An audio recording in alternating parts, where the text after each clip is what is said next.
이러한 사상에 대한 공부들은 2학기에 가서 여러분들이 하실 겁니다. 그래서 1학기 때는 대승불교의 성립과 또 성립의 배경이라든지 또 대승불교가 왜 일어날 수밖에 없었는가 이런 내용들을 지난 시간에 조금 살펴봤었는데 결국은 이제 우리가 불교도 마찬가지듯이 시대의 변화에 따라서 다양한 이제 모습으로 나타난다라는 거죠, 그렇죠? 그래서 우리가 앞에서 봤듯이 초기 불교, 부파 불교, 이 시대까지는 이제 큰 특징은 뭐냐면 부처님의 가르침대로 수행을 했지만은 부처님의 근본 가르침인 중생을 제도하고 중생을 교화하고 중생의 아픔을 함께하는 이러한 모습들이 점차적으로 퇴색되어져 가고, 그죠? 자기 중심의 수행과 또 이제 부처님의 경전을 연구하고 학문 중심의 불교 이런 모습으로 나타나다 보니까 결국 시대를 따라가지 못하는 그러면서 당시 이제 진보적 사고를 가진 수행자 집단과 또 여러 이제 제가자 여러분들을 중심으로 해서 일어난 새로운 불교 운동이 바로 대승불교다라는 거예요, 그죠? 그래서 여러분 교재도 지난 시간에 부파불교 발전 속에서 부파불교라 해서 전부 소수적 개념만 있었던 것이 아니라 대승적 사상을 가진 그죠? 진보적 부파들도 있었다는 거예요. 그래서 그러한 부파불교의 발전도 대승불교가 성립할 수 있던 요인이 되고 또 하나는 이제 참불성, 그죠? 부처님의 공덕을 찬탄하는 이러한 집단들이 형성하게 되더라. 그래서 이러한 참불성들은 어디를 중심으로? 불탑을 중심으로 해서, 그죠? 그래서 이제 탑신앙이 굉장히 성행했다는 것을 알 수 있고, 이제 그것과 연결해서 나타나는 것이 이제 법화경 같은 경우에는 이제 탑을 중심으로 한 그러한 법화경의 내용들이 나오죠. 그리고 이제 이러한 어떤 그 과정의 모습들 속에서 불교가 부처님의 또 법이 어떻게 발전되어지고 전개되어져 가고 있다는 것을 우리가 알 수가 있습니다. 자, 그런 이제 세 가지 대승불교의 원류에 대한 내용들을 말씀드렸고, 그다음에 이제 대승불교도 지금도 이제 우리가 현재의 불교도 대승불교다 얘기를 하잖아요, 그죠? 그래서 대승불교도 이제 초기, 중기, 후기. 그래서 교재에서는 이제 일기, 대승을 형성하고 또 이제 반야 사상을 중심으로 한 그 시대를 이제 대승초기다 얘기를 하고, 대승중기는 이제 유식이라고 하는 무착 세친보살을 중심으로 해서 이제 일어난 이제 불교의 사상이 유식 사상이에요. 그래서 이 유식 사상도 결국에는 공사상이 가지고 있는 좀 부족한 부분들 이런 것들을 이제 보완하기 위한 개념이 이제 유식에서 또 등장을 하게 되죠. 그리고 이제 그 이후에 이제 밀교의 사상이다라는 개념들. 그리고 이제 대승불교가 가지고 있는 또 이제 사상적 특징, 이거 꼭 기억하시라고 했어요, 그죠? 첫째는 뭐에 대한 개념의 변화다? 불타에 대한 개념의 변화. 다시 말해서 부처님을 바라보는, 오늘 좀 이따 공부하겠지만은, 어떻게 보면 참 중요한 부분이에요. 부처님을 우리가 시대에 따라서 어떻게 바라보느냐.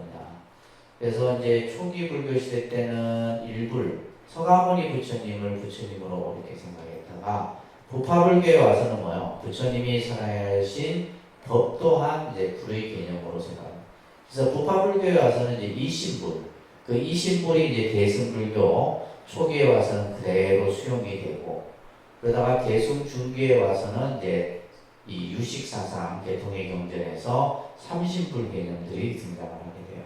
그래서 이제 우리가 이 부처님에 대해서, 그래서 우리가 크게는 뭐냐면 인간적인 모습의 붓다와 절대적인 붓다의 모습 두 가지의 어떤 우리가 부처님의 모습을 그릴 수 있다는 거예요, 그죠? 그래서 이제 초기 불교 같은 경우에는 인간적인 모습의 붓다. 이제 인간적인 모습의 붓다는 뭐예요? 그냥 말 그대로 어떤 신이나 절대자가 아닌 우리에게 가르침을 전해주고 또 마치 이 길을 안내하는 안내자와 같고 또 병을 치료하는 의사와 같은 그런 어떤 우리가 흔히 말하는 인간적인 모습에서의 붓다의 모습을 그렸던 반면에 대승불교에 들어가서는 뭐요? 이제 좀 더 신격화된, 좀 절대화된 모습의 붓다의 모습으로 그려지고 있더라는 거예요. 그렇다고 해서 이제 뭐 금강경 같은 데서는 그런 어떤 형상을 통해서, 그죠? 모습을 통해서 부처의 참 모습을 볼 수 없다, 이런 말씀들이 이 금강경을 비롯해서 여러 경전에서 설해지죠, 그죠? 자, 그 다음에 두 번째가 진리작용에 시각하다. 그래서 여기에서는 이제 법의 불교에서 불의 불교로 변화했다고 하는 부분들, 그죠? 법의 불교에서 불의 불교로 변하면서, 다시 말해서 법의 보편성이 강조되어져서 법 자체를 이제 불타로 하는, 즉 법신불의 개념이 등장을 하게 됩니다. 그래서 이제 대승불교에서 이제 바로 이 진리 작용의 시각화라고 하는 것은 법신의 모습으로서의 부처님을 그려지고 있다. 그렇기 때문에 이제 대승불교가 강조하고 있는 것이 바로 법에 대한 자각이다. 법에 대한 자각. 그래서 우리가 이제 앞에서도 얘기했듯이 부파불교 시대 때는 법을 이해하고 분석했다라면, 그죠? 법을 부처님의 가르침을 분석하고 분류하고 이렇게 이제 그런 과정을 거쳤다라면, 대승불교에 와서는 뭘 했다? 법에 대한 자각을 강조를 했다라고 하는, 그러면서 스스로 내 자신이 법을 스스로 증득할 수 있는 이런 어떤 개념들이 대승불교에 와서는 중요한 사상적 특징으로, 또 하나가 이제 자리이타의 정신을 기억하시라고 했어요, 그죠?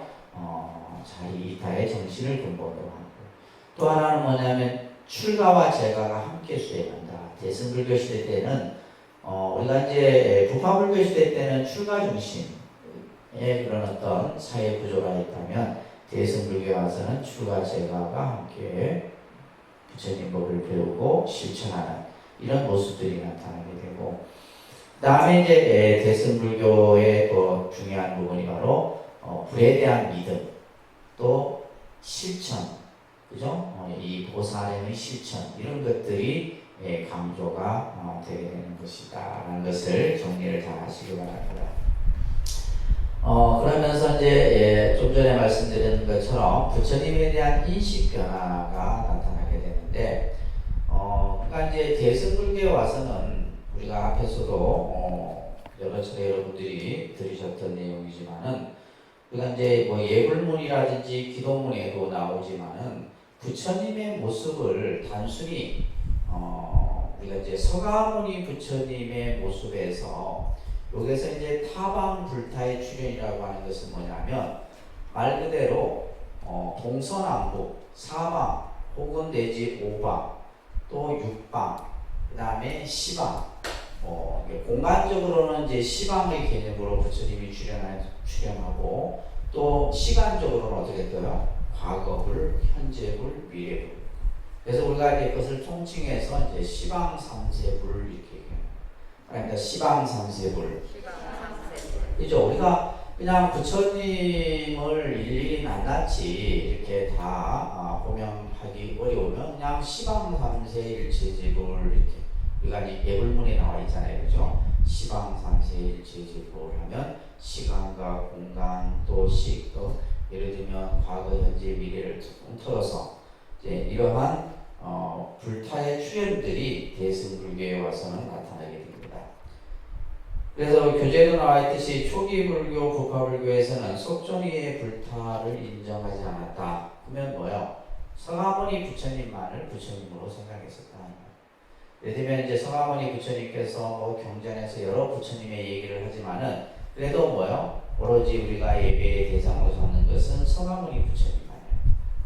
이제 그러나 이제 부처님이 열반하시고 나서는 이제 부처님의 사리를 모신 불탑이나 또 부처님의 성지를 통해서 그래서 우리가 어떻게 보면 부처님 성지를 가고자 하는 것은 부처님의 그 수천 년이 지났지만은, 그죠? 그 성지에 가서 그 부처님의 당시에 출가하셨고 수행하시고 깨달음을 얻으셨던 이제 뭔가의 어떤 부처님과의 만남을 내가 경험하기 위해서 우리들이 이제 성지순례라는 것을 가게 되잖아요. 그죠?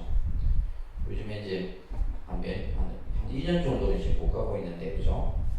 많은 불자들이 갑니다. 인도 성지순례를 많이 가는데, 그런 것들이 이제 뭐요? 여기서 말하는 것처럼 종교적 욕구, 종교적 욕구라고 하는, 그러니까 여러분들이 사실 종교 신앙 생활을 하면서 이 종교 신앙을 통해서 뭔가를 내가 얻고자 하는 욕구들이 다 있어요. 예를 들면 내가 뭐 기도를 해서 뭔가 내가 이루고자 하는 것을 얻고자 하는 사람도 있고, 그죠? 내가 또 종교 신앙 생활을 통해서 마음의 평안을 얻고자 하는 사람도 있고, 아니면 나는 이제 일상의 그런 어떤 이런 삶 말고 또 다른 뭔가 새로운 삶을 경험하기 위해서 종교적 신앙생활을 통해서 이런 것들이 이제 뭐예요? 종교적인 욕구예요. 종교적인 욕구입니다. 이런 것들을 이제 만족시킬 수 있었다라는 거예요. 그러나 이제 점차 뭐예요? 시간이 지나면서 사람들은 뭐예요? 부처님을 직접 보고 싶었던 거죠.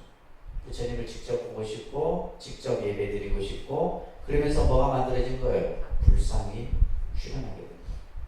불상이 출현하게 되고, 그러면 이곳에만 부처님이 있느냐? 아니야. 동쪽에도 있을 거고 서쪽에도 있을 거고 남쪽에도 있을 거고 북쪽에도 있을 거고, 그죠?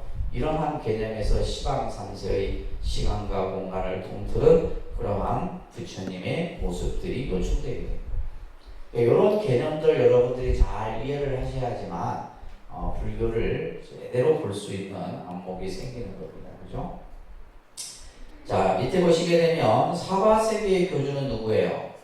서가모니 부입니다. 우리 불교의 교주는 누구예요? 서가모니 부처님. 예를 들면 아미타불도 있고 약사에도 있고 많은 부처님의 주연이 있지만은 이 사바세계의 교주는 서가모니 부처님입니다. 그래서 이 서가모니 부처님이 이 지금 현재, 그러면 우리가 예를 들면 이것을 현재불이라 하잖아요. 그죠? 현재불. 현재불. 그렇기 때문에 이 세계에는 서가모니 부처님만이 현재불로서 있을 수 있는 거예요. 그러면 이제 56억 7천만 년 이후에는 누가 와요? 미래불인 미륵불이 출현하게 돼요. 그러다 보니까 뭐의 모습이 나타나는 거예요? 타망의 여러 부처님들이 위치하게 되는 거죠. 그래서 동쪽에는 어떤 부처님, 서쪽에는 어떤 부처님, 서쪽에는 이제 우리가, 그래서 여러분들 교재 보시면 동방의 묘의세계, 또 각각의 세계들의 명칭이 나와. 그래서 서방에는 극락세계, 동쪽에는 묘의세계, 북쪽에는 무슨 세계 하면서 전부, 그죠? 자, 이런 식의 이제 시방불의 형성이 나타나게 되고, 그래서 이제 좀 전에 제가 말씀드렸던 이제 초기 불교, 부파 불교 시대 때까지는 1불, 2불 중심의 형태로 나타나다가 대승불교 초기에 와서는 이제 이신불이 이제 구체적으로 나타나게 되는데, 대표적인 경전이 반야경, 법화경, 유마, 무량, 수경 이런 경전들에서 이런 모습들이 나타납니다. 여기에서는 이제 법신과 색신의 이신의 형태가 나타나요. 그러니까 법신, 색신. 그래서 법신은 뭐라 지금 설명이 되어 있어요? 시간과 공간을 초월해요. 시간과 공간을 초월한 그것은 초인적인 불타예요. 그렇기 때문에 이 부처님은 어디에 뭐 머물고 어디에 있는 것이 아니라 이 모든 것을 다 우주 법계에 충만한. 그래서 이제 우리가 불신 충만어 법계 보현일체 중생전이라고 하는 이제 하엄경에 나오는 표현이 있는데, 부처님의 이 모습은 이 우주 법계에 가득하다. 따로 어디에 있는 게 아니에요. 여기에도 있고 저기에도 있고 단지 뭐요? 중생이, 그죠? 인연 따라서, 중생의 인연 따라서 부처님이 그 중생 앞에 나타나신 것 뿐이에요. 이런 것들이 이제 화엄경 같은 경전에서 설해지죠. 그죠? 그래서 법신은 바로 초인적인 불타의 모습으로서 설명이 되어지고, 색신은 이제 서가모니 부처님을 색신의 형태로서 설명을 해요. 그런데 이것이 좀 더 발전이 되게 되면, 대승중기가 되게 되면 삼신설로서 이제 갖춰지게 됩니다.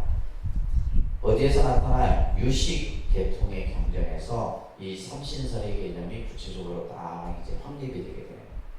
그래서 이제 유식에서는 이것을 자성신, 수용신, 변화신 이렇게 이제 표현을 하게 되는데, 여러분들이 지금까지 들었던 것은 이제 법신, 보신, 화신, 그죠? 그다음에 법신, 보신, 화신.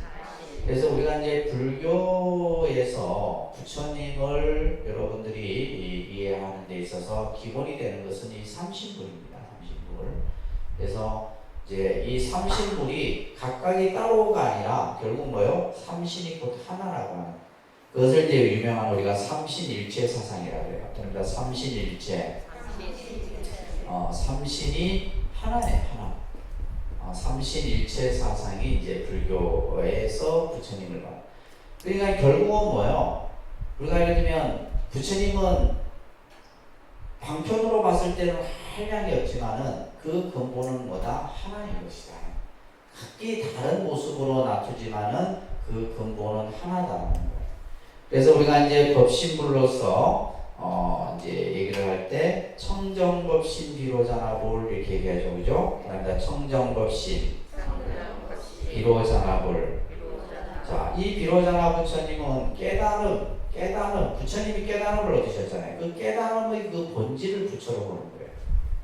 그러니까 이거는 뭐냐면 어떤 육체적인 것이 아니죠, 그죠? 깨달음 그 자체를 불의 본질로 보는 것이 바로 비로자나불. 그래서 원래는 비로자나불은 형상이 없습니다. 형상이 없는데 우리는 뭐예요? 형상의 모습으로 만들어놨다. 그죠? 형상의 모습으로 이렇게 직권인을 가진 이런 이제 손 모양을 한 비로자나 부처님의 형상을 가지고 저 부처님이 바로 깨달음의 본질인 부처님이다. 그 부처님이 바로 뭐예요? 청정법신 비로자나. 이 비로자나라는 말은 광명이라는 뜻이에요. 광명. 빛이라는 뜻입니다. 빛. 빛이라고 하는 것은 이 우주법계에 충만하잖아요. 그죠? 이 빛이 예를 들면 뭐 어디에는 빛이고 어디에 빛이지 않은 곳이 없듯이, 그래서 우리가 이제 이 광명이라 하는데, 그래서 비로자나 부처님 모신 정각을 대광명전, 통도서 같은 경우는 대광명전, 혹은 이제 해인사 같은 경우는 대적광전, 이런 정각 명칭들이 있는데 그것이 전부 뭐예요? 비로자나라는 뜻을 설명하고 있는 거예요. 그 다음에 보신불은, 여기서 여러분들 보신불을 좀 잘 기억하셔야 돼요. 원을 세워서 그 원을 성취한 공덕으로 깨달음의 모습을 놔두신 부처님이에요. 그래서 중요한 것은 뭘 세운다? 본원이라고 해요. 이 본원을 세워서 그 원을 성취한 공덕의 결과로서 부처의 모습을 이루십니다. 그러니까 우리가 이제 흔히 원만보신 노사나불 이렇게 얘기해요. 그러니까 원만보신 노사나불. 그런 이제 이 노사나 부처님뿐만이 아니라 우리가 이제 보신불로서 여러분들이 이제 아무래도 우리는 그렇죠, 신앙적으로 자주 듣고 자주 접한 부처님이 익숙해요. 여러분들이 뭐 예를 들면 수많은 부처님의 명화가 있지만은 내가 많이 들어본 부처님이 익숙하잖아요, 그죠? 그리고 우리가 예를 들면 서가모니 부처님은 가장 많이 들으니까 서가모니 부처님이 익숙하다. 예를 들면 이제 아미타 부처님이라든지 약사열의 부처님, 이런 부처님도 우리가 신앙적으로 이제 우리 대승불교권에서는 이러한 이제 부처님을 중심으로 한 신앙이 발전이 되다 보니까, 특히 이제 아미타 부처님은 48가지 원을 세워서 부처가 되신 분이고, 그죠? 그 다음에 약사열의 부처님은 12대 원을 세워서, 이런 부처님들은 전부 보신불이에요. 보신불. 그래서 이제 그 다음에 이제 우리가 화신불은 이제 다시 말해서 중생을 교화하기 위해서 인간의 몸으로 놔두신 부처님인데, 이 화신의 형태가 한 몸이 아니라 그 몸이 1100억의 몸을 놔둔다 해서 1100억 화신 서가모니불 이렇게 합니다. 그러니까 청정법신 비로자나불, 원만보신 노사나불, 1100억 화신 서가모니불. 그래서 우리가 이제 기도 공양을 올리는 기도문에 보게 되면 이 부처님의 명호들이 항상 빠지지 않고 우리가 하는 거예요. 그래서 법신불, 보신불, 화신불. 그런데 앞에서도 얘기했듯이 화신이 곧 법신이요, 법신이 곧 화신이요, 그죠? 그 다음에 보신이 법신이고, 또한 보신, 화신이 그 속에 다 법신이 갖춰진 거예요.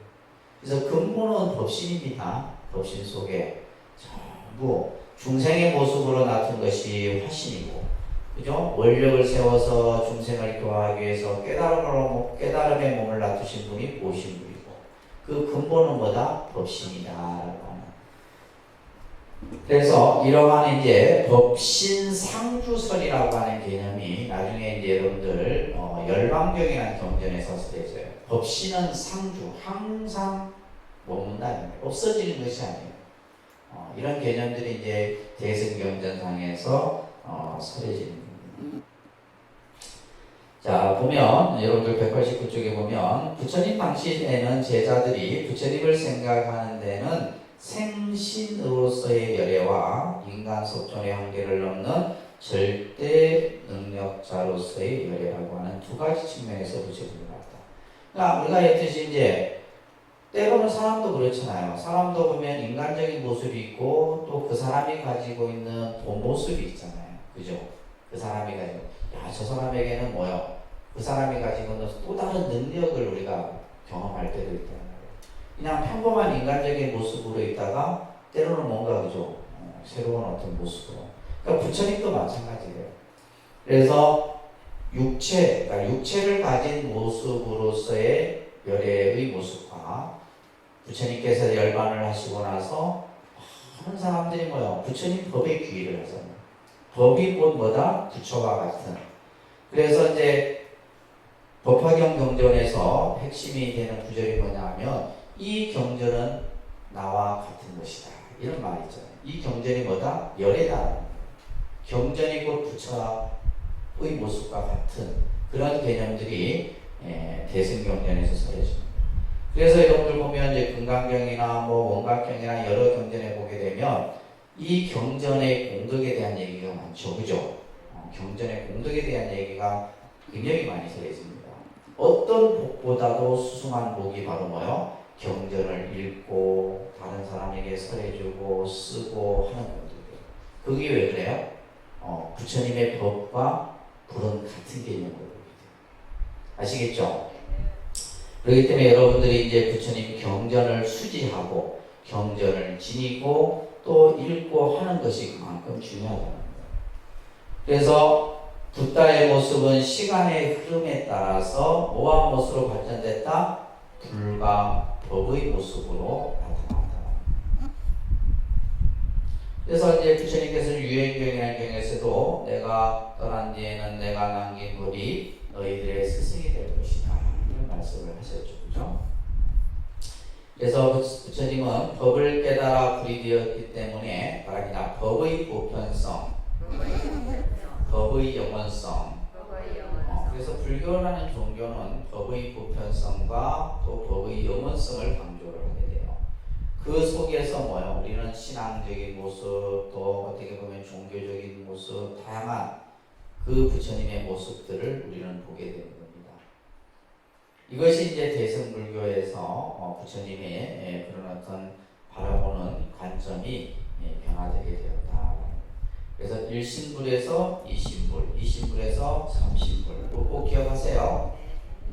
근데 이제 중요한 관점은 더 중요한 건 뭐냐면 이제 간혹 여러분들은 이게 이제 대승불교라고 하는 것은 어떤 하나의 사상, 하나의 어떤 부처님의 모습을 강조하는 것이 아니라 지금 우리가 봤듯이 뭐요? 다양한 모습의 부처님, 다양한 모습의 세계, 다양한 관점의 어떤 사상들이 나와요. 예를 들면 뭐 반야사상, 법화사상, 화엄사상, 뭐 정토사상 이런 사상들이. 근데 이제 이런 것들이 결국은 뭐냐면 다 방편이에요. 모든 것이 다 방편입니다. 그래서 중생을 결국 뭐야? 깨달음이라고 하는 것이 우리의 목적이에요. 그죠? 우리의 목적은 뭐다? 깨달음이에요. 불교의 목적은 깨달음입니다. 스님들이 주가는 목적도 깨달음이고 여러분들이 불교를 공부하는 목적도 깨달음으로 가기 위해서 불교는 뭐야? 다양한 방편의 가르침들이 설해지고 또 방편의 모습으로 다양한 신앙적인 형태가 나타나는 것이다. 예, 그렇기 때문에 이제 뭐가 뭐보다 더 낫다, 비교 우위를 한다거나 이러면 잘못된 거예요. 아셨죠? 뭐 예를 들면, 근데 이제 스님들이 그렇게 또 만들어. 스님들이 그렇게 만들어. 예를 들면 이제 방편에 따라서 이 사람에게는 우리가 그러잖아요. 이 사람은 보니까 정토 기도를 하면 좋을 것 같아요. 정토. 이 사람은 뭐 가는 다 틀리잖아요. 그에 따라서 다 다른 것이 뭐가 어떤 것보다 좋고 나쁘다라는 이런 비교 우위의 개념을 가지면 안 됩니다. 아셨죠? 모든 것은 전부 다 하나의 모습에서 나타나는 것이다. 자, 이 대승불교의 특색을 잠깐 또 보시면 우리가 앞에서도 봤듯이 대승불교는 부처님을 따라하기예요. 부처님을 흉내내기입니다. 그래서 부처님을 닮아가는 거예요. 그럼으로써 누구예요? 모든 사람이 다 뭐가 될 수 있다? 부처님이 깨달음을 얻을 수 있다. 그래서 이게 굉장히 중요한 내용입니다. 근데 그 근본은 뭐냐면 자비예요. 자비의 마음을 바탕으로 해서 우리는 수행을 하고 봉사를 하고 기도를 하고 해야 돼요. 이 자비를 빠뜨리고 뭐 예를 들면 내가 무슨 뭐 돌을 닦겠다고 앉아있거나 뭐 보살행을 한다거나 할 수는 없는 거예요.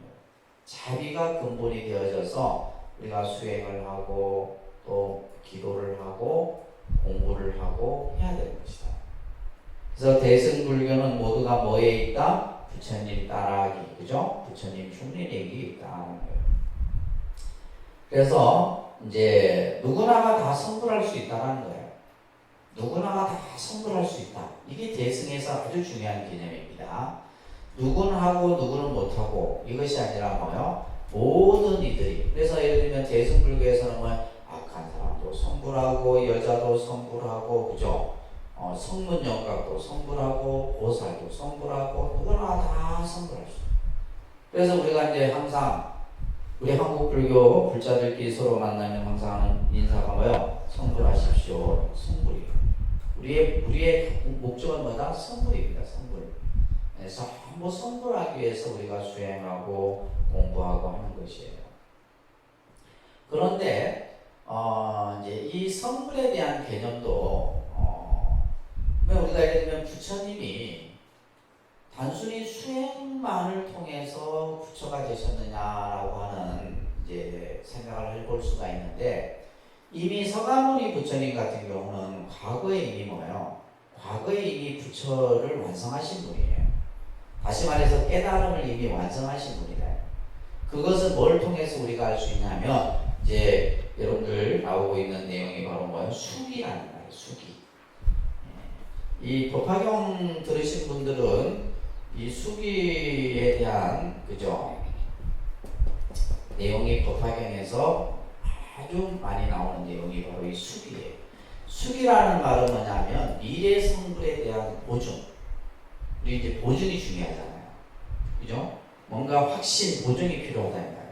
내가 이렇게 수행하고 이렇게 보살행을 함으로써 다음 생에 너는 뭐요? 부처가 될 수 있다라고 하는 성불에 대한 보증이 바로 수기예요. 그래서 우리가 연등불 수기 이런 말 들어보셨죠? 서가모니 부처님은 과거에 연등 부처님으로부터 뭘 받았다? 수기를 받은 거예요. 수기를 받음으로써 현세에, 그죠? 인도 왕자로 태어나서 또 중생을 교화하는 그러한 모습들을 우리에게 보이십니다. 그래서 이 법화경 같은 경우는 보면 전부 수기에 대한 내용이에요. 부처님의 10대 제자를 비롯해서, 그죠? 많은 그게 나오는 인물들이 전부 수기를 통해서 미래 성불에 대한 보장을 받게 돼요. 근데 이 수기라고 하는 것이 그냥 받는 것이 아니죠. 뭘 해서? 보살행을 닦음으로써 받을 수 있는.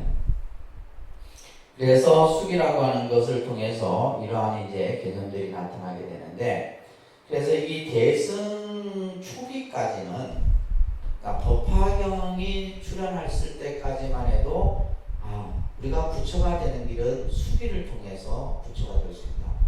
그런데 이제 대승 중기에 나오면 이제 우리가 유식이라든지 또 이 열반경 같은 경우에는 무슨 사상이 나오냐면 열애장 사상이 나와요. 무슨 사상? 열애장. 나중에 여러분 공부할 겁니다. 열애장이라는 개념, 불성이라는 용어가 나와요. 이 말은 뭐냐면 이미 내 안에 뭐예요? 성불의 씨앗을 가지고 있다 얘기가 나와요. 여러분들 안에 뭐가 있다? 성불, 부처가 될 수 있는 태를, 씨앗을 가지고 있다는 거예요. 그 얘기가 어느 경전에서 나와요? 이제 아까 얘기했던 열반경 같은 경우에서. 그래서 일체 중생은 다 뭐다? 불성을 갖추고 있다. 그러니까 이제 뭐예요? 수리에 대한 개념이 굳이 필요 없는 거죠, 그죠? 우리가 다 누구나가 다 성불할 수 있는 다 그 원인을 가지고 있는 거예요. 그래서 수행을 해서, 그죠? 결국에 그 수행의 결과를 완성하게 되면 누구나가 깨달음을 얻을 수 있는 이러한 내용들이 대승불교에서 중요하게 강조되는 부분입니다. 그러기 위해서는 우리가 뭘 해야 돼요? 보리심을 일으켜요. 보리심. 발보리심이라고 합니다. 발보리심. 이것을 줄여서 우리는 뭐라고 해요? 발심이라 합니다. 발심. 다음이다. 발심. 그래서 발심이라는 말은 발보리심을 줄여서 발심이라 합니다.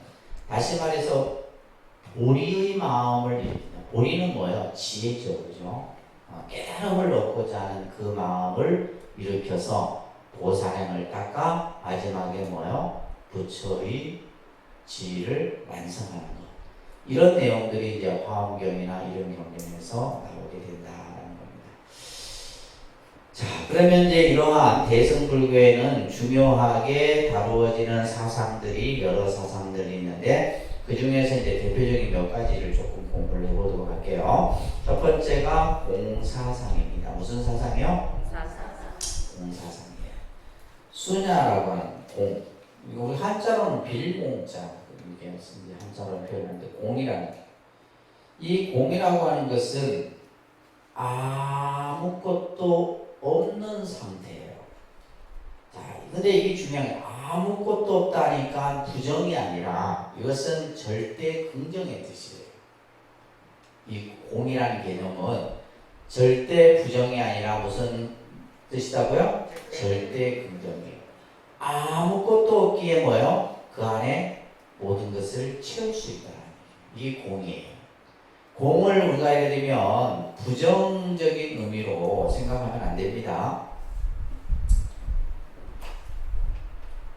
나중에 이제 2학기 가서 더 설명. 이 공이라는 것을, 이 공자를 중국 사람들이 쏙 좋아하지 않았나 봐요. 이 수냐라고 하는 이 범어를 중국 사람들은 이것을 전부 뭘로 표현했냐면 무로 표현한 거예요. 공을 뭘로 표현했다? 없을 무자로 표현한 거예요. 그러니까 여러분들 반야신경만 봐도 공이라는 글자보다는 무라는 글자가 전부 나오죠. 무, 안이비, 설신의 무, 색성양, 미조법. 근데 예를 들면 그것이 예를 들면 육군이었고 뭐가 없고 없다. 한자로는 없다라는 뜻이에요. 한자로는 없다는 뜻인데 그것은 그냥 단순 부정이 아니라 뭐가 없다는 게 실체가 없다 이런 뜻이에요. 예, 의미를 우리가 좀 더 들여다보면 그 실체가 없다 이런 뜻이에요. 실제 모습이 아니다. 그러면 그건 뭐다? 인연에 의해서 만들어진 모습인 것이지. 그러니까 인연에 의해서 만들어졌기 때문에 뭐예요? 인연이 없어지면 인연이 끝나면 없어지는 것이다. 그러니까 그러기 때문에 뭐다? 공이라 한다. 그래서 이제 이 공과 연결되어지는 개념이 연기입니다. 뭐라고요? 모든 것은 연기한다 그러잖아요. 그죠? 연기한다. 모든 것은 연기한다. 그래서 연기와 공의 개념이 이제 만들어지게 되는 거예요. 이제 수학에서 이것을 영을 의미하게 되는데 부처님께서는 이 공을 바람에 비유했어요. 이걸 잘 여러분들이 생각합니다. 그러니까 가장 어떻게 보면 쉽게 공을 우리들에게 이해시킨 내용이에요. 바람이라는 것은 모양도 없고 볼 수도 없고 붙잡을 수도 없지만 그렇죠? 바람이 지금 불어요. 근데 이 바람이라고 하는 것은 내가 그 모양을 볼 수도 없고 그죠? 그 다음에 그 모양을 잡을 수도 없고 그렇지만 아무것도 없는 것은 아니다. 이런 말이에요. 무슨 말인지 이해되세요? 공이 그렇다는 거예요. 그러니까 공이라는 것이 단순히 그냥 없다 이런 뜻이 아니다. 있긴 있지만은 그것은 뭐다? 실제 있는 것이 아니다라는 거예요. 있긴 있지만. 그러니까 우리가 예를 들면 생로병사도 있고, 그죠? 우리 4대 육신도 있고, 있지만은 그것을 있다고 할 수 없다. 이런 얘기예요. 그래서 일체는 공이다. 따라합니다. 일체법은 이 구절만 여러분들이 이해해도 공을 제대로 이해하는 겁니다. 그런데 일체법은 일체법이 뭐예요? 일체법. 그러니까 모든 삼라만상, 그죠? 여기서 법이라고 하는 것은 일체는 아시겠죠? 여기서 법은 뭐냐면 모든 내 눈에 보이는 모든 것들 현상을 얘기합니다. 일체법은 모든 나타난 모습은 모든 나타난 모습은 뭐를 따라서 생겨났다? 인연을 따라서 생겨났다. 일체법은 뭐를 따라서 생겨났다고요? 여러분들이 나타난 것은 뭐 때문이에요? 인연에 의해서. 그래서 이 일체법, 이 모든 그죠? 현상은 나타난 모습들은 뭐를 통해서? 인연을 통해서 나타난 것이다. 우리가 태어난 것도 인연이잖아요. 그죠? 태어난 것도 인연이고 이 산하대지가 만들어진 것도 전부 인연이에요. 그러니까 그것을 우리는 이제 좀 더 얘기하면 연기다라고 얘기합니다. 이 세상이 만들어 존재할 수 있는 그 존재의 법칙은 바로 연기다라고 이제 얘기를 하는데 일체법은 인연에 의해서 생겨난 것이기 때문에 자 여기서 중요한 말이에요. 그러면 아체, 본체, 실체 다 같은 말이에요. 아체나 본체나 실체나 같은 말이에요. 그러니까 쉽게 말해서 인연에 의해서 생겨난 것들은 이 말이에요. 그 것들은 뭐다? 실체가 없어. 실체는 진짜 모습이죠. 그죠? 또 아체라고 하는 것은 나라는 것이에요. 또 본체라는 것은 본래 그 당체를 얘기해요. 다 같은 말입니다. 이렇다라고 할 만한 것이 없으므로 뭘 한다? 공이라 한다. 그래서 그것을 우리는 제법 개공이다. 일체 개공이다. 라는 말로서 이제 표현하는 거예요. 그래서 우리가 이제 반야신경에는 이것을 제법 공상이다. 반야신경에 제법 공상 나오죠? 제법은 다 뭐다? 공이다. 이런 얘기예요. 일체는 다 공이다. 이런 말이에요. 똑같은 말입니다. 자, 이게 이제 불교, 지금 대승불교에서 공을 가장 잘 정의하는 내용이에요. 자, 일체 모든 현상은, 그죠? 내 눈에 보이는 모든 것들은 뭐에 의해서 만들어졌다? 인연에 의해서. 그러니까 인연이라고 하는 것은, 인연이라고 하는 것은 생멸법이라고 합니다. 무슨 법? 인연은 생멸법이에요. 생멸법이라는 것은 생겨나고 없어지고 생겨나고 없어지고 하는 것이다 이 말이에요. 그렇잖아요. 우리가 예를 들면 태어나고 죽고 이게 전부 인연이에요. 만들어지고 없어지고 만들어지고 없어지고 전부. 그래서 인연에 의해서 만들어진 것은 왜냐하면 아체, 본체, 실체라고 하는 것은 뭐냐면 생멸의 현상을 나타내기 때문에 무엇이라고 단정 지을 수 없다. 그것을 이제 금강경에서는 단지 이름일 뿐이다. 이렇게 뭐뭇은 뭐뭐가 아니라 단지 그것은 이름이다. 그래서 예를 들면 자, 이 컵이 어떻게 해서 만들어졌어요? 컵이 어떻게 만들어졌어? 인연에 의해서 만들어진 거야. 인연에 의해서 만들어진 거야. 여기에 넣으면 컵을 만들기 위해서는 흙도 필요할 거고 여러 가지 이제 그죠? 각가지 재료들이 또 이것을 만들기 위해서 열도 필요했을 거고 그죠? 사람의 손길도 필요했을 거고. 그래서 이것을 우리가 만들었어. 우리가 이제 물을 담기 위해서 용도로 만들었다 말이에요. 그것을 만든 것을 우리는 뭐라 그래요? 이것을 컵이라고 이름을 붙였다. 근데 이것은 우리가 현상계에서 그냥 얘기하는 거죠. 근데 이제 우리가 예를 들면 공의 이치에서 이것을 설명한다면 이것은 컵이 아니라 그 그 이름이 컵일 뿐이다. 컵이라고 하는 그 실체는 없는 거예요. 왜냐하면 내가 이것을 깨뜨려 버렸어요. 깨뜨리는 상태로 이것을 우리가 하게 되면 컵이라 할 수 있느냐? 그죠? 할 수 없는 거예요. 그렇듯 이제 그런 개념들이 나중에 여러분들이 금강경을 공부하시면 이 공에 대해서, 그래서 공을 가장 잘 설명하고 있는 경전이 바로 무슨 경이에요? 금강경이에요. 그래서 인연에 의해서 생겨난 것이기 때문에 거기에는 아체, 본체, 실체라고 할 것이 없다. 자, 우리는 봐요. 내 몸뚱아리를 이것을 나라 그러잖아요. 이 몸뚱아리는 뭘로 만들어졌어요? 우리 몸뚱아리는 뭘로 만들어졌어? 인연에 의해서 만들어요. 인연에 의해서 4대와 5원으로 만들어진 거예요.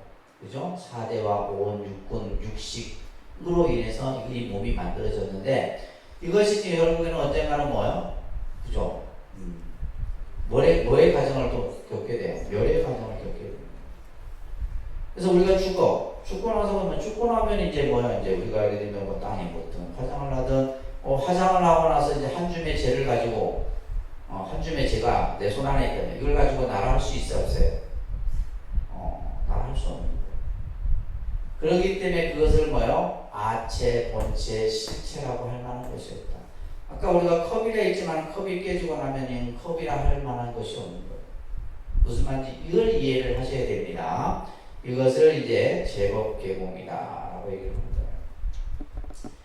그래서 무상, 무아, 공.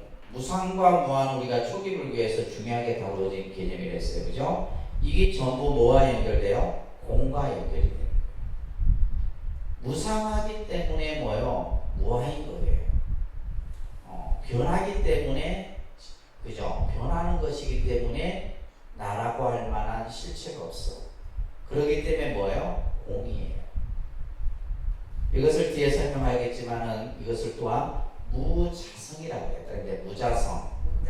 이 대승불교에 와서 이제 이 무자성이라는 개념이 또 나옵니다. 공과 같은 개념이에요. 공을 무자성이라 한다. 무자성은 자성이 없어.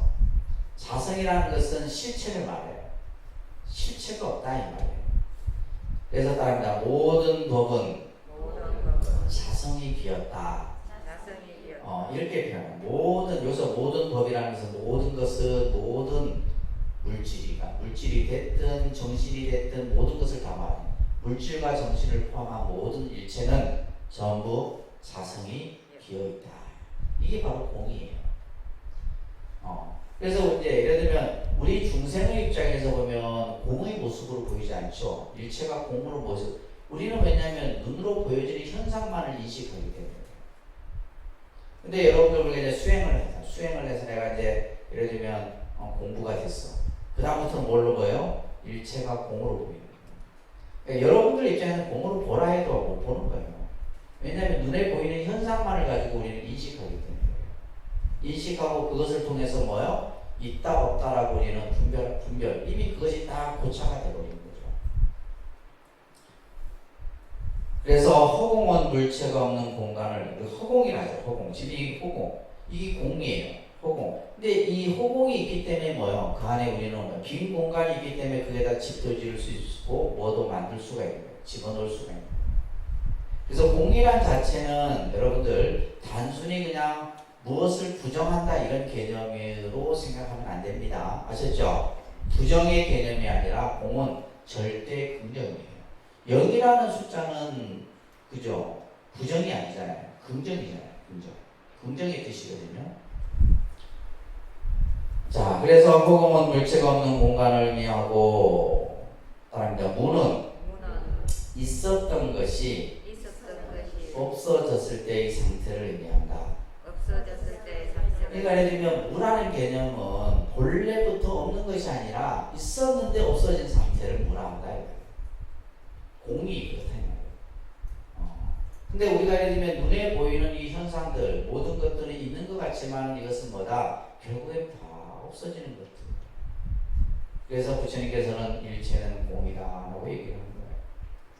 그렇기 때문에 따릅니다. 공은 허무가 아니고 허무의 개념이 아닙니다. 허무의 개념이 아니고 따릅니다. 일체가 공이라 권하는 것을 공간으로서 진공묘유에 있지다. 진공이라는 것은 왜 진공 상태 하면 텅 빈 상태를 진공이라 하잖아요. 근데 묘유라고 하는 것은 모든 일체가 다 그 안에 갖춰진 것을 묘유라고 해요. 그래서 우리가 이제 진공묘유라는 것을 이제 공을 가장 잘 드러내는 말인데, 공이기 때문에 있는 거예요. 공이기 때문에 이 현상의 모습이 지금 예를 들면 산도 있고 나무도 있고 다 있는 거예요.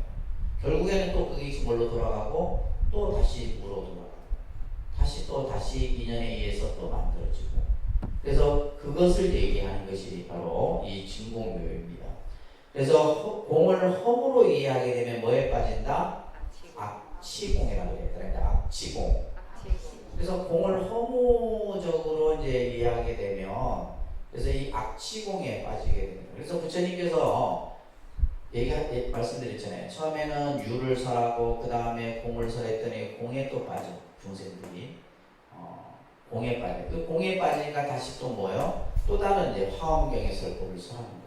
그래서 나중에 이제 유식이라는 개념들이 공에 이런 어떤 사람들이 또 잘못된 생각에 빠지는 것을 경계하기 위해서 만들어진 것이 바로 이제 이 유식이에요. 그래서 우리가 공을 크게 이공이라고 얘기하는데, 다른 아공, 법공. 그래서 이제 삼공 하나를 더 합해서 이제 구공이라는 개념이 이제 금강경에서 나오는데, 아공, 법공, 구공. 구공이라는 것은 공하다는 것마저도 공한 상태를 구공이라고 해요. 그래서 이제 금강경의 대의가 뭐냐면 파이집 현삼공이라고 하는 개념이 이제 금강경 대의인데, 그래서 금강경은 공을, 그래서 여러분들이 공을 제대로 이해하려고 하면 금강경을 수백 번 봐야 되겠죠. 그죠? 공이라는 개념을 제대로 이해하려고. 자, 아공은 뭐냐면, 그죠? 유정 가운데, 유정이라는 말은 뭐냐? 살아있는 모든 것들 가운데는 실체라 할 만한 것이 없다.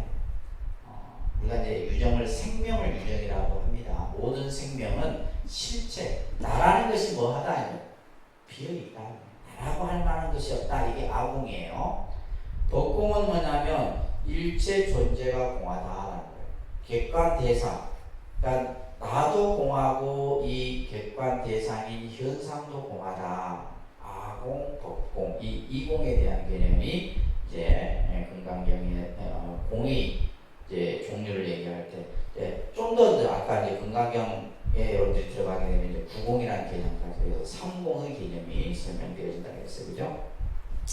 그래서 이제 대승사상에서 이제 이 공사상. 그래서 공사상을 또 이제 가장 잘 드러내고 있는 것이 이제 바로 뭐요? 반야심경이죠, 그죠? 반야심경.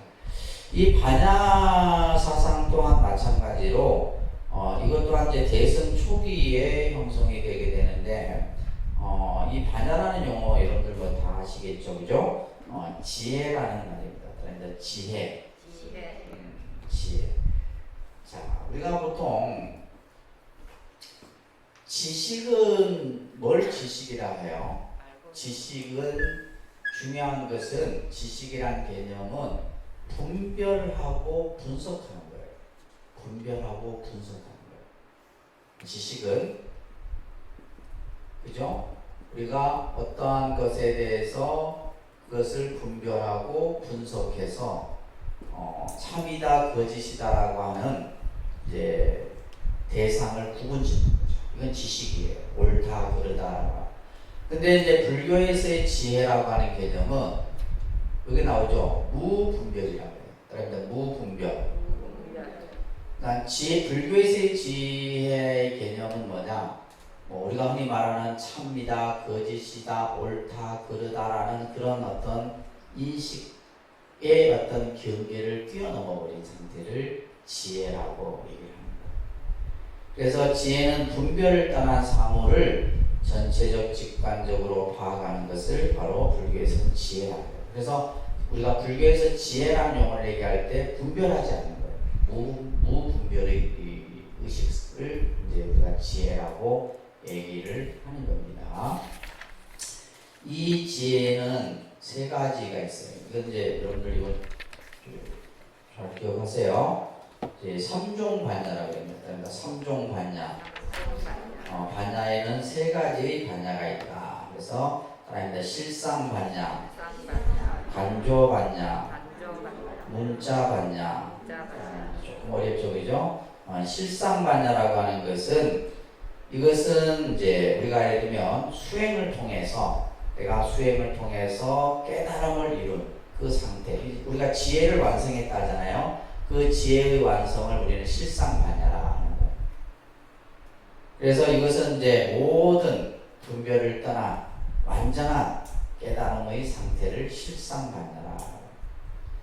이제 관조라는 말은 그 깨달음으로부터 나타나는 작용을 관조 반야라 해요. 내가 이제 수행을 통해서 깨달음을 얻었어요. 깨달음을 얻은 것을 뭐예요? 여러분들에게 가르침으로 하나하나 가르쳐. 이게 뭐예요? 관조 반야예요. 관조 반야입니다. 그런데 그것을 또 뭘로 나타내? 문자로 나타내. 이것을 무슨 반야? 문자 반야라. 무슨 반야? 문자 반야. 그래서 실상의 지혜를 작용으로 나타내는 것은 관조 반야고, 이것을 문자나 책이나 글로 나타나는 것은 바로 뭐요? 문자 반야예요. 그래서 여러분들이 반야신경을 봐요. 그 반야신경은 무슨 반야예요? 문자 반야예요. 무슨 반야 아시겠어요? 문자 반야. 내가 이 반야신경을 보고 공의 이치를 터득했어. 그러면 그 반야는 실상 반야예요. 내가 그 공을 터득해서 다른 사람에게 공을 얘기해줘. 공을 그죠? 설명해 줄 수 있는 것은 뭐요? 관조예요. 그래서 이 반야에도 3종 반야의 설명이 서해지는 겁니다. 특히 반야의 중심은 공사상이에요. 무슨 사상? 공사상. 반야 하면, 근데 이제 부처님께서 이 반야의 가르침을 몇 년간 설해요? 21년간 설합니다. 몇 년간 설해요? 21년 동안. 자, 여러분 생각해요. 49년 동안 설 법 중에 21년을 뭐에 대해서 설해요? 반야에 대해서 설해요. 그러면 그 반야가 바로 뭐냐? 공이다. 그래서 공에 대한 설법을 설하는데, 그래서 이제 나중에 여러분들 이제 반야경이라는 경전을 볼 수 있고요. 참 근데 접하기 어려운 경전이죠. 양이 어마어마하죠. 양이 어마어마하죠. 그래서 우리가 보통 대품 반야, 소품 반야 해서 이제 반야의 종류도 여러 가지입니다. 반야경도. 보통 우리가 이제 609 반야다 이렇게 얘기를 해요. 무슨 반야? 609 반야. 반야경이 어느 정도냐 했을 때 이제 대품 반야만을 얘기할 때 609 반야. 그러면 609 하면 그냥 여러분들 그냥 쉽게 이해하기 쉽게 600권 정도 돼요. 책을 치면 600권 정도의 분량의 반야.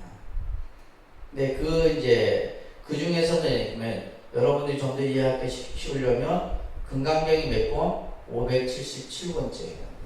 600권 중에 577권째 해당되는 것이 바로 뭐예요? 금강경.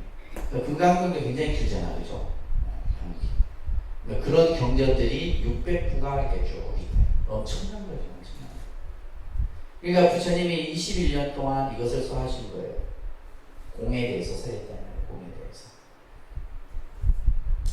그래서 반야의 공은 우리 눈앞에 있는 존재, 그것을 바로 보라는 거예요. 공이란 일체가 공이다. 공으로 보라는 거예요. 모든 것을 다 공으로 보라는 거예요. 있는 그대로의 모습으로 보라는 거예요. 자, 존재론 인식론적으로 말하면 이것은 실체가 없는 의미인 거예요. 실체가 없다. 아까 실체가 없다 얘기했잖아요. 그죠? 아체, 본체, 실체가 없는 것을 공이라 하는 거예요. 그런데 이것을 실천적으로 말한다는 말은 우리가 이제 좀 더 사람들이 이 공을 일상생활 속에서 이해하도록 하기 위해서 설명하는 것이 바로 뭐예요? 결국 우리가 제일 많이 듣는 스님들 법문 중에 내용이 뭐예요? 집착이에요, 집착. 집착을 버리는 것. 이게 공이에요. 집착을 버리도록 하는 것. 그래서 이제 우리가 중생이 결국 그 근본 고통의 원인이 뭐 때문이에요? 집착이기 때문이에요. 집착. 그래서 집착을 버려라. 집착을 버리는 거. 그래서 모든 이제 우리가 교설들이 보면 전부 이렇게 마치 실타래처럼 다 연결되어 있어요. 연결되어 있어요. 그러니까 결국 뭐냐면 우리가 금강경에도 보면 우주, 우상, 그죠? 이런 개념들이 이제 육조당경도 그렇고 금강경도 그렇고 결국 핵심은 뭐예요? 집착을 버려라 이런 얘기예요. 한마디로 얘기하면 집착을 버려라. 이것을 좀 더 이제 높게 좀 생각해 보면 일체가 공으로 봐라. 일체가 모든 것을 공인 줄 알아라. 반야경에 보면 말입니다. 만약 번뇌가 실체를 가진 것이라면 어떻게 하여도 거기에서 벗어날 수가 없을 것이다. 번뇌도 공이어야만 비로소 수행에 의하여 번뇌를 멸할 수 있는 것이다. 그래서 우리가 나중에 이제 번뇌가 곧 볼이다 이런 말이 나중에 이제 우리가 선에서도 나오고 이제 대승사상에서 나와요. 그러니까 번뇌를 여의면 바로 뭐가 되는 거예요? 볼이가 되는 거예요. 그래서 여기에서도 말하는 것처럼 번뇌라고 하는 것 또한 실체가 있다 없다? 그 이름이 번뇌예요. 그 이름이 번뇌인 것이지 우리가 예를 들면 번뇌가 뭐가 따로 있느냐 108번뇌 우리가 84,000번뇌 이렇게 얘기하지만은 그 번뇌라는 것도 실체가 원래 있는 것이 아니에요. 그러면 번뇌라는 것이 따로 있는 것이 아니라 우리가 이제 나중에 유식에 가서 이렇게 설명을 해요. 마음이 일어남으로써 번뇌가 일어나는 거예요. 번뇌 자체가 원래 없는데 마음이 한 생각이 일어남으로 인해서 번뇌가 일어나는 거예요. 그러니까 우리가 예를 들면 그 한 생각을 싹 그죠? 없애버리면 번뇌 또한 사라져버립니다. 그래서 여기서 말하는 것처럼 번뇌도 공이어만 비로소 그러니까 우리가 예를 들면 수행을 통해서 번뇌를 제거하는 거예요. 그것이 바로 뭐다? 공이기 때문에 가능한 거예요. 그래서 공을 우리가 체득하는 것을 이 반야 사상에서는 바로 깨달음의 완성을 얘기하는 겁니다. 그래서 반야신경에 색 즉시 공 즉시 색, 수상행식, 역부여시, 그죠? 색이 공이고 공이고 색이. 그러니까 예를 들면 공 자체가 따로 뭔가 이렇게 만들어지는 것이 아니라 이 현상이 곧 공이다 이런 얘기예요. 공이 곧 현상이고, 그죠? 수상행식, 물질, 세계든 정신세계든 전부 이것이 공이에요. 공의 모습이다. 그래서 이제 공으로 관하는 것을 나중에 이제 우리가 저 중간 사상에서는 이제 공간의 개념으로서 설명을 하게 돼요. 그래서 연기사상, 연기설 같은 경우도 용수보살은 공은 연기다 이렇게 얘기를 했어요. 이 제일 중요한 핵심입니다. 그러니까 공은 연기다. 이렇게 이제 수학 공식처럼 이렇게 얘기했어요. 공이라는 것은 연기다. 그러니까 우리가 예를 들면 이제 불교를 이해하려면 연기를 제대로 이해해야죠, 그죠? 연기를 알아야지 공을 이해하고 공을 알아야지 뭘 또 이해를 해요? 예를 들면 이제 무자성을 알게 되고 무자성을 알아야지 우리가 마음을 알게 되고 마음을 알아야지 깨달음을 얻게 돼요. 이게 전부 하나로 다 연결되어 있는 교리적 기술입니다. 그렇기 때문에 이제 이러한 연기설도 보면 대승에 와서는 아래야 연기설, 진여 연기설, 법계 연기설 이런 연기설이 쭉 나옵니다. 연기 사상만 해도 굉장히 많아요.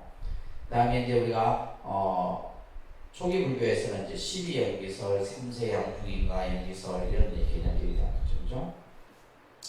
자, 우리가 이제 또 눈여겨봐야 될 것이 공반야 중간 사상이에요. 이 중간 사상은 여러분들 이제 불교의 초기 교설에서 핵심 사상 중에 중도 사상을 얘기했었죠, 그죠? 이 중도 사상이 좀 더 발전되어져서 용수보살이 중간이라고 하는 이 저서를 통해서 중론이라고 하는 저서가 있어요. 중론. 아주 정말 이 반야공의 개념을 확실히 드러낸 그 저서가 중론이라고 하는 저서인데 거기에서 이제 이 중간 사상 개념을 설명하고 있습니다. 중론에 보게 되면 첫 번째 구절에 이런 구절이 나와요.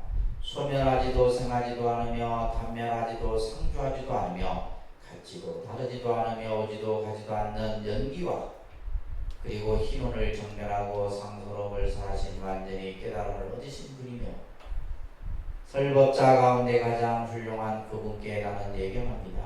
누구에게 예경한다는 거예요? 부처님께, 그렇죠? 부처님께 예경한다. 그래서 이 용수보살은 연기는 곧 또 뭘로 설명해요?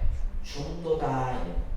그래서 이제 연기, 그 다음에 중도, 공, 이 세 개의 개념이 똑같은 이렇게 이제 연결된 의미에서 설명을 하고 있어요. 특히 이제 팔불중도소를 얘기합니다. 이 용수보살은 중론에서 팔불중도 사상을 얘기해요. 이게 핵심은 뭐냐면 우리가 인식하고 있는, 그죠? 인식하고 있는, 그러니까 우리는 지금 눈에 보이는 것을 통해서 알아차리죠, 그죠? 무엇인가를 알아차리고, 또 여러분들은 뭐야? 학습을 통해서 배웠던 것을 가지고 무엇인가를 분별하고, 또 그것을 이제 하나하나 내 머릿속에 기억하고 있죠, 그죠? 근데 그런 것들이 이제 근데 뭐예요? 아까도 얘기했듯이 뭐예요? 공이에요. 공인데 우리는 자꾸 뭐라 생각해? 있다라는 생각을 갖는 거예요. 있다라는 생각을 갖고, 영원하다는 생각을 갖고, 내 거라는 생각을 갖고, 그런 것들을 철저히 깨부수는 개념이 바로 팔불중도사상이에요. 그래서 유명한 말이 있어요. 그 밑에 보면 따라합니다. 파사현정이라는 말이 있어요. 따라합니다. 파사현정. 부처님의 가르침을 파사현정의 가르침이다 라고 얘기를 해요. 파사현정이라는 말은 뭐예요? 삿된 것을 부수고, 그죠? 삿된 것을 부숴요. 잘못된 생각, 잘못된 고정관념, 잘못된 자기견해, 잘못된 자기 집착, 이것을 뭐하고? 부숴버리고 현정, 올바른 것을 드러내는 것, 이게 바로 뭐다? 불교예요. 그래서 불교의 가르침이 뭐냐라고 했을 때 파사현정의 가르침이다, 한마디로 얘기하는 거예요. 아셨죠? 근데 중요한 건 파사현정을 또 설명해야 됩니다. 파사현정만 이해하시면 안 돼요. 파사현정의 의미를 설명해 줄 수 있어요. 그래서 불교의 가르침은 무슨 가르침이다? 파사현정의 가르침입니다. 철저히 자기 자신이 우리가 가지고 있는 중생의 잘못된 생각을 깨부숴요. 근데 여러분들은 안 부수려고 하잖아요. 자꾸 안 부수려고 하고 뭐요? 그것을 더 그냥 막 싸고 그냥 감싸고 앉는다 이 말이에요. 깨부숴야 되는데요. 그래서 앞에서 제가 이제 금강경에 두 가지를 부숴야 했어요. 뭐요? 아집과 법집을 부숴야 돼요. 파이집이라. 그래서 그냥 파자가 나와요. 부술 파자인데 깨뜨릴 파자. 그래서 잘못된 거죠. 우리가 아집이라는 개념과 법집이라는 내 것이 아닌데 내 거라 생각하고 이 현상이, 그죠? 있는 게 아닌데 우리는 있다라고 하는 이 잘못된 생각들을 부숴야 되는데 부수지 못하는 거예요. 그래서 이것을 파사인데 우리의 인식이 안고 있는 모습, 그죠? 이것을 철저하게 잘못을 지적해서 그것을 깨뜨려버립니다. 그래서 우리가 이제 불교는 아까 반야라는 개념이 그래서 지혜잖아요. 지혜. 그러니까 지혜는 뭐예요? 분별을 뭐 하는 거예요? 깨뜨려버리는 거예요. 지혜가 뭐다? 분별. 우리는 우리 중생이 가지고 있는 의식 가운데 가장 큰 의식이 분별 의식이라고 합니다. 무슨 의식이요? 분별. 우리는 뭘만 어떤 눈에 보이는 것이든 귀에 들리는 것이든 손에 잡히는 것이든, 그죠? 모든 것에 대해서 우리는 뭘 해요? 분별을 해요. 무조건 뭘 해요? 나눠. 그러니까 무조건 나누는 거예요. 뭘로 나눠? 좋다, 싫다, 내 거다, 네 거다 나누잖아요, 그죠? 마음에 든다, 안 든다 시작해서 다 맞아. 그러니까 이것이 우리가 가지고 있는 가장 큰, 어떻게 보면 암적인 암 덩어리와 같은 거예요. 우리가 가지고 있는 이 의식 속에. 그러니까 이것 때문에 우리는 뭐예요? 여러 가지 갈등, 분열 이런 것들이 생기는 거예요. 그렇잖아요, 그죠? 예를 들면 이제 보면 이제 내년이 이제 보면 대통령 선거에다가 무슨 선거에다 내년에 선거해 내년에는 우리 종단도 총무원장 선거에다가 많이 선거가 종에 있는 선거까지만 전부. 근데 선거할 때 보면 결국 이제 사람들이 뭐냐면 뭘 해요? 분별하잖아요. 근데 더 웃긴 건 보살님들이 보면 인물 보고 또 찍는 거 보면 있잖아요. 오세훈 찍을 때 보니까 막 인물 보고 찍는 거. 이게 전부 뭐냐면 우리의 분별의식이에요. 그죠? 우리 생각 속에서 일어나는 자기 생각 속에서 맞고 틀리고 나누고 하는 이게 무서운 겁니다. 이거를 뭐 하라는 거예요? 지금 불교는 이것을 깨뜨려버려요. 그러니까 우리가 예를 들면 내가 옳다 그러다라고 하는 것도 결국 내 생각 속에서 옳고 그런 거고 내가 좋아하는 거고, 그죠? 내가 좋아하는 걸 다른 사람이 싫어할 수도 있는 거고, 그죠? 그런데 그것을 이제 우리는 뭘 해요? 고집을 하는 거죠. 고집을 하고 또 그것을 예를 들면 이제 강요를 하고 다른 사람에게 강요를 하고 그러면서 계속 이제 속 시끄러운 일만 생기는 거죠. 이게 이제 우리의 의식 속에서 일어나는 중요한 분별의식이에요. 자, 그래서 중도 사상은 이제 공사상으로 발전이 되게 되는데, 자, 일체 모든 것은 연기를 기반으로 인해서 설명되어지죠, 그죠? 연기를 기반으로 해서 성립이 되게 돼요. 그래서 이것은 결국 이 연기는 무자성이라고 하는 개념으로 발전이 되게 돼요. 여러분들 그 다음 페이지 넘겨 보시면 따라하는데 연기, 무자성, 공, 요런 데 그 수식 도표가 만들어질 수가 있네요. 그래서 연기 개념을 이해해야지 무자성의 개념, 무자성을 이해해야지 공, 반야, 중도 다 이게 연결되는 거예요. 인간의 인식과 행위에 관련된 모든 일은 뭐 하는 것이다? 연기하는 것이다. 그죠? 모든 것은 연기하는 겁니다. 그렇기 때문에 그 자체로서 홀로 존재하는 실체성이 없어요. 그렇기 때문에 그것을 말한다? 무자성이라 한다. 왜 무자성이에요? 연기이기 때문에 무자성이에요. 왜 무자성이에요? 공이기 때문에 무자성이에요. 이렇게 설명이 되어집니다. 이게 다 같은 말입니다. 연기와 무자성과 공이라는 게. 그래서 이것은 뭐라 그래요? 일체는 공이다 라고 합니다. 일체는 공이다. 그리고 그것을 공성이라고도 표현합니다. 그래서 우리가 앞에서 반야신경에 나오죠. 불생, 불멸, 불구, 부증, 부증, 불감 이런 것들이 전부 뭐요? 공을 설명하는 거예요. 그래서 공성은 유무, 단상이라는 대립되는 두 극단의 어느 쪽도 초월한 중의실적 곧 중도의 개념을 삼는 것이 바로 공성이에요. 그래서 팔불중도라는 개념이 나오는데 너무 어렵기 때문에 여러분들이 꼭 기억할 것까지는 없지만 한번 들어두시면 나중에 또 나올 때 이야기가 쉽지 않게 되실 거예요. 첫 번째 불생불멸입니다. 아닙니다. 불생불멸, 불일불이, 불상부당, 불거불내.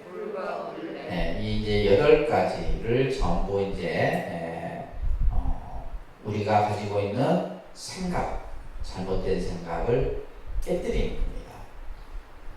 자, 이 세상의 삼라만상의 생명은 인연화합으로 만들어진다. 그죠? 그래서 전부 뭐예요? 생과 멸의 모습으로 나타나요. 생멸현상이라고 해요. 그러니까 생멸현상. 생멸.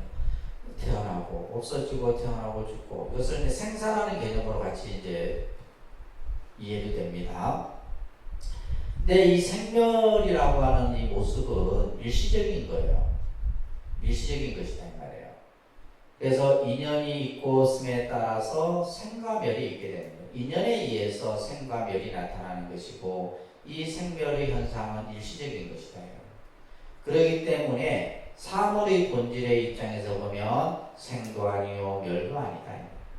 그래서 우리가 이제 이런 이제 설법이 나중에 뭘로 했냐면 우리가 살아도 산 게 아니요 죽어도 죽은 게 아니에요. 불생불멸이에요. 살아도 산 게 아니고 죽어도 죽은 게 아니에요. 이거는 전부 뭐다? 그 말의 의미는 뭐냐면 공이다 이런 얘기예요. 우리가 그냥 표현하는 말이 살아도 산 게 아니고 죽어도 죽은 게 아니다. 그 말은 뜻은 뭐다? 공의 의미를 얘기하는 거예요. 공의 의미. 불일불이에요. 하나도 아니고 다른 것도 아니다. 자, 모든 존재는 본체에서 보면 동일한 원리 하나지만 모든 것은 하나예요. 세계이다라 그러잖아요. 모든 것은 하나지만 현상계에서 보면 서로 각기 달라.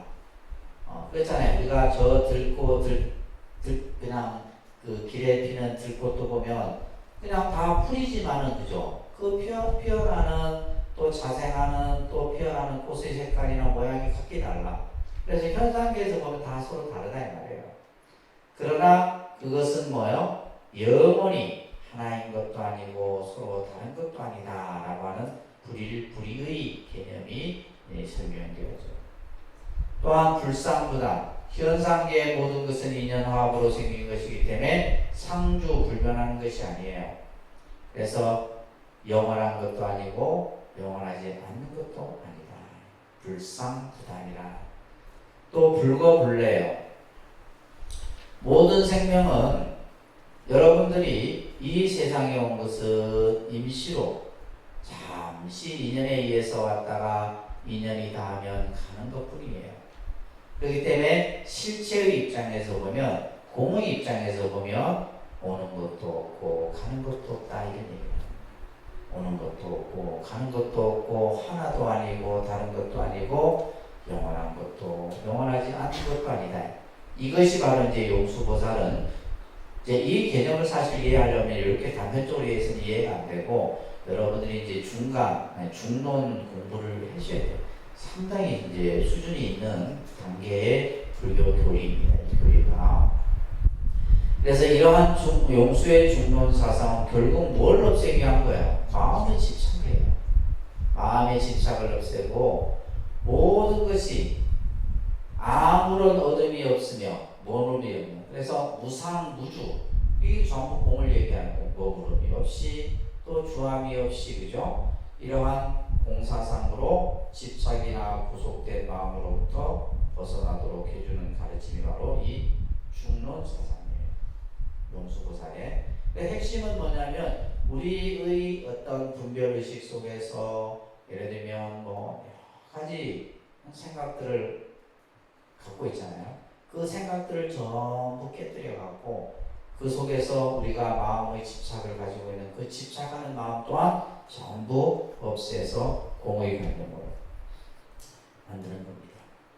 그래서 유라고 하는 고정관념을 타파하는 거예요. 이게 중요한 말입니다. 유, 있다 하는 생각, 그죠? 이건 고정되어 있다, 고정되어진 하나의 실체다 이런 생각을 깨뜨림으로써 좀 더 대승적 삶을 살도록 깨우쳐주는 것이 바로 중간사상이에요. 그 다음에 밑에 유식사상은 이제 유식이라는 것들 여러분들 이학계 전문 이학계에 들어가서 이제 좀 더 구체적으로 배우는데 모든 것은 식이다. 유식, 오직 육자, 오직 육자에다가 그죠? 인식할 식자인데 오직 식뿐이다. 그래서 모든 것은 식에 불과하고 라고 하는 것이 이제 유식의 개념이에요. 자, 유식학파는 반야의 공을 사상적 기반으로 하는 세속적으로는 오직 식만이 존재하는 입장을 유지하면서 마음에 나타나는 모든 현상의 분석, 해명을 통해서 다시 쉽게 얘기해서 유식은 뭐냐면 마음을 분석하는 겁니다. 자, 예를 들면 번뇌가 왜 일어나요? 번뇌가 어디에서 일어나? 그 번뇌가 또 어떻게 작용이 돼? 이런 것들을 전부 분석하는 것이 유식이에요. 쉽게 얘기하면 이제 우리 요즘 학문으로 치면 심리학이 심리. 일반 이제 심리학을 불교에서는 뭐요? 불교 심리학 하면 그 불교 심리학은 유식이에요. 그래서 우리의 마음 구조, 예를 들면 꿈은 어디에서 그 꿈의 현상이 나타나고 또 기억은 어디에서 저장이 되고 이런 것들 전부 분석하는 것이 유식입니다. 그래서 유식에서는 우리 마음 그 자체를 깨닫는 것을 강조하고 있는 거예요. 우리 마음의 그 근본 자리를 깨닫도록 하는 것이 유식에서. 그래서 이제 예를 들면 이것이 이제 그 다음 페이지에 보시면 화엄경 같은 데서는 일체유심조라는 개념이 나오고, 그 다음에 이제 여러분들 이 유식에서 이제 제일 중요한 개념이 바로 전식득지라는 겁니다. 그러니까 전식득지, 전식득지라는 말인데, 아까 파사현정이라는 말 있죠, 그죠? 파사현정은 그죠? 삿된 것을 부수어서 바른 것을 드러내는 것이다 라는 의미고, 이 유식에서의 전식 특징은 식을 불려서, 전자는 구를 전자는 식을, 그래서 우리가 예를 들면 5식, 6식, 7식, 제8식 이런 이제 식의 모습들이 있어요. 그 식을 통해서 뭐 하는 거예요? 지혜를 얻도록 하는 거예요. 지혜. 이것도 이제 결국 우리가 반야 공사상이 됐든 또 유식이 됐든 모든 불교의 사상들은 궁극에 뭐요? 지혜의 완성을 얘기하는 거예요. 대승사상. 자, 이러한 개념들을 이제 여러분들이 대승사상에서 중요하게, 그 외에도 이제 많습니다. 화엄사상, 그다음에 법화, 열반, 정토 이런 개념들은 전부 이제 2학기 과정에 가서 여러분들이 정리를 하시겠습니다.